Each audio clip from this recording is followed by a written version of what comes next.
ሌላው ጥያቄ የሚሆነው ዶክተር ምንድነው ልባቸው ለተሰበረ ሰዎች ከመጽሐፍ ቅዱስ አንጻር እንዲጽናኑ ምን ትመክራቸዋለህ ወይም ምን ትላቸዋለህ?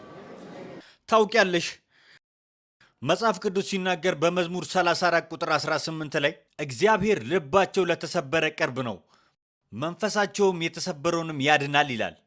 በችግር ውስጥ ስታልፉ ቸል አይላችሁም። ይህ ዓለም ተስፋ አስቆራጭና በህመም የተሞላ ነው። ሕይወት ልክ እንደ ጤዛ ነው፣ በውጣ ውረድ የተሞላ ነው። ነገር ግን ምን እንደሚያጽናናን ታውቃላችሁ? እግዚአብሔር ህመማችንን ያያል። መጽሐፍ ቅዱስ እንዲህ ይላል፣ ክርስቶስ ህመማችንና ለቅሶአችን ይገባዋል፣ ምክንያቱም ከኃጢአት በቀር በሁሉ ተፈትኗል።